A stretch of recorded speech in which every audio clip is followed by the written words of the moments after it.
Is crime getting worse in Colorado Springs? Is it dangerous to live here?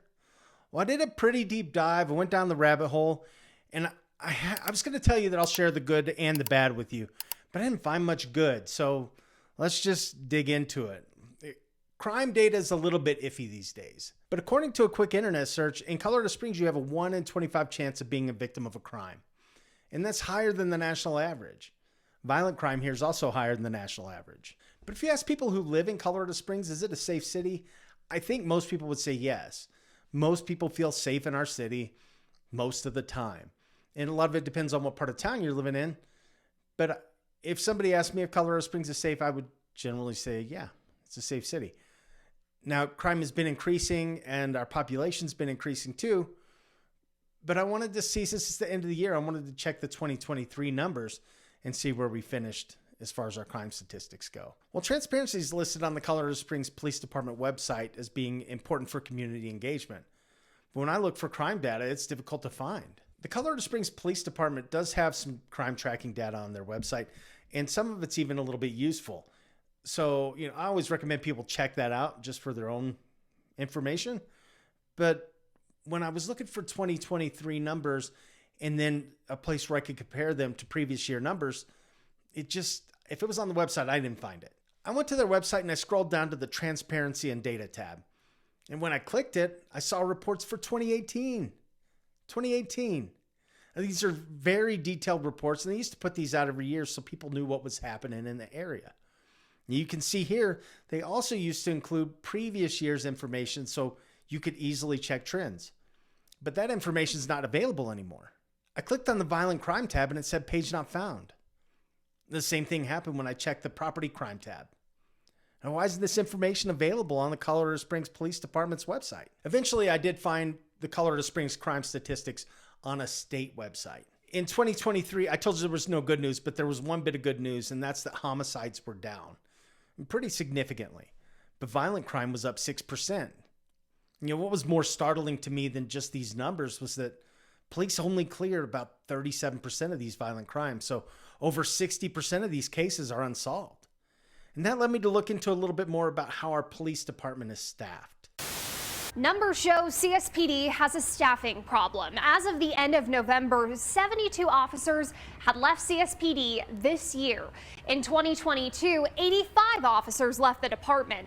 And in 2021, 77 officers left CSPD. The police chief says the bottom line is his department does not have enough officers. But some former officers say this is a matter of public safety. Colorado Springs leads the state in stolen cars. We're number one, baby, number one. But if your car gets stolen, the odds are that nobody's going to investigate that crime. Last year, we had over 3,200 cars stolen, which is a pretty shocking number. But if your car does get stolen, odds are that it's going to make its way back to you. I think of the 3,200 cars stolen last year, only about 500 weren't recovered. That doesn't mean they were recovered in good condition. It just means they were recovered. So why are there so many stolen cars? Well, one of the reasons is because Hyundais and Kias are incredibly easy to steal. There are lawsuits going on about that, and Colorado's involved in it. But the bigger issue is that once that car is stolen, it's often used to commit other crimes. Once the bad guys are done with the cars, they abandon them. And if you're lucky, you get it back unvandalized. So we don't have enough cops to investigate stolen cars. Crime's on the rise. So I decided to check how the police department's doing with their response times. 13 Investigates obtained data that shows in the last 2 years, police response times in Colorado Springs increased for all categories of priority calls. A priority 1 call is a life-threatening situation. And those get the fastest response times. Police show up quickly because there's an immediate risk of loss of life. The response time for these calls increased by over a minute last year to over 13 minutes. Now in 2020, the response time was 11 minutes and 40 seconds. And the police chief at that time said he was embarrassed by that number. Now it's taking an average of 2 minutes longer for police to arrive when lives are on the line. A priority 2 call means that there's an imminent threat to the public. And the response time for those calls has gone from 27 minutes just a few years ago to over 44 minutes last year.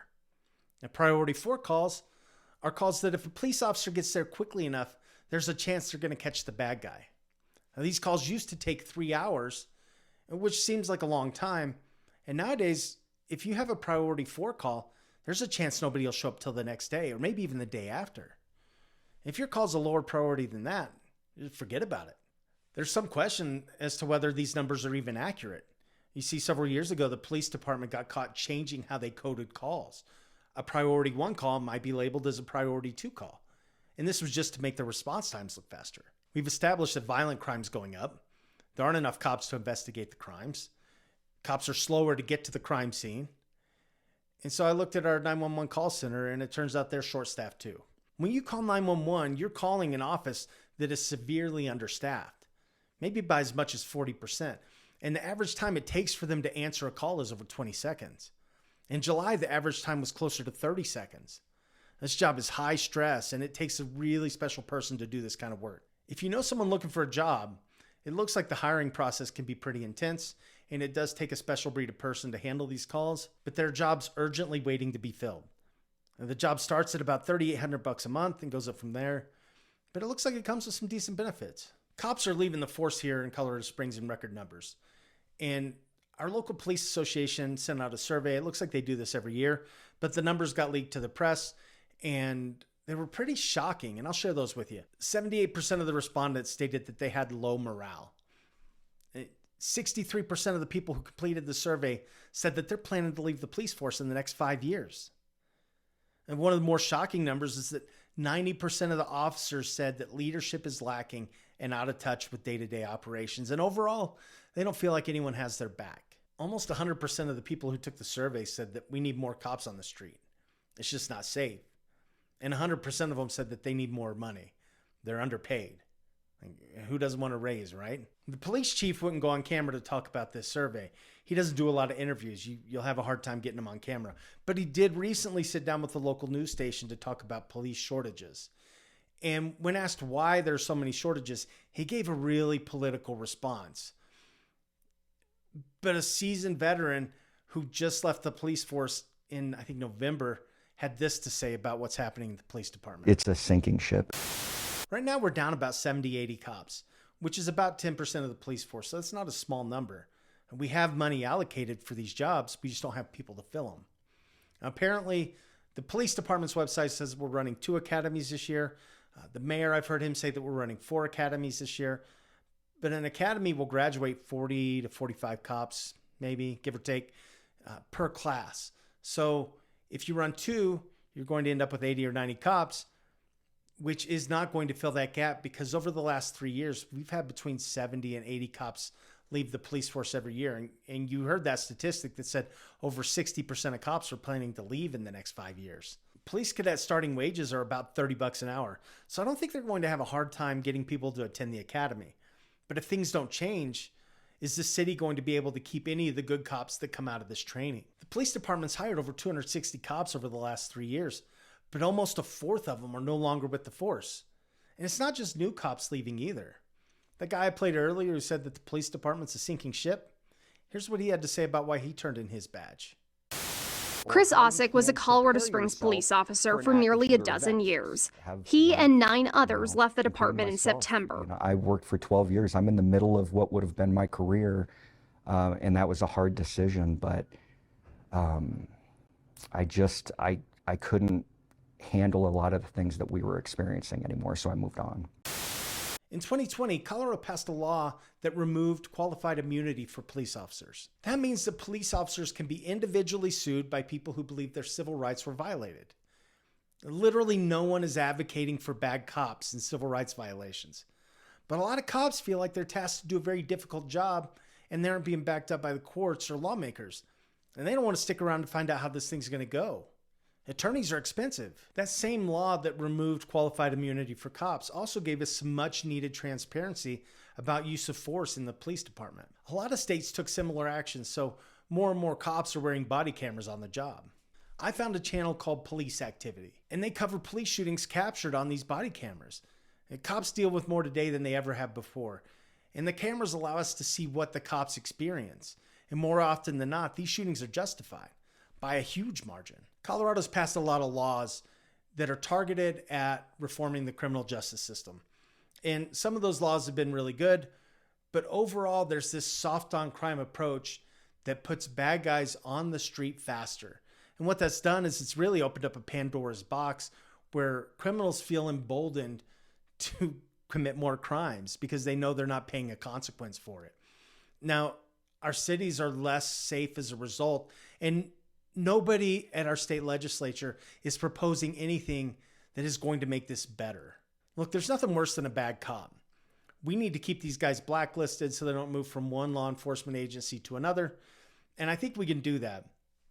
But we're losing good cops. We're losing seasoned veterans, and they're being replaced by people who just graduated from the academy and really don't even know the law. And there's no way that that's going to end well for us. No way at all. And you talk about civil rights violations from police. That's real. And when you have somebody who doesn't understand the law and doesn't understand the job, there's a higher risk of that person shooting somebody rather than de-escalating that situation. And that's a real concern here. So is Colorado Springs dangerous? I would say no. I've lived here almost 30 years and I feel like it's a safe city. Almost everywhere you go, almost any time of the day, you're going to feel safe. That said, we have more bad guys and not enough ability to put them away. So our city is less safe than it used to be. That's why crime is up. The bad guys are winning. And I don't see anybody in our city or at our state level who's proposing anything that's going to change that in any meaningful way. I suppose this is as good a time as any to tell you that I'm a real estate agent. I sell homes in Colorado Springs and surrounding area, and I care about what's happening here, and we're trending in the wrong direction. So if you're looking to buy a home here, your location's going to matter. And if you don't know the area very well, please reach out to me and I'll help point you in the right direction. Right? We don't have a $1 million budget to buy a home that's in a neighborhood that's far enough away from the madness so we don't have to feel it. That said, if you're looking to sell your home and get out of here, you've had enough of Colorado and the way that we're trending, then let me know that. I can help you get your house sold and do it for less. And I'd be happy to do it and send you on your way to some place that's maybe treats crime a little more seriously. Hey, thanks for watching. I appreciate it so much. And if you made it all the way to the end, thumbs up for you. If you give the video a thumbs up, that would help me. But it's important for us to talk about what's happening in our city. I think a lot of people don't know. I think it's harder to find this information. And I think there are a lot of people who have an interest in making sure we don't know what's happening in our own city. So share the word, give it a thumbs up. And if you have real estate questions, let me know. I'd be happy to help you out however I can. And I'll catch you in the next video. Thanks for watching.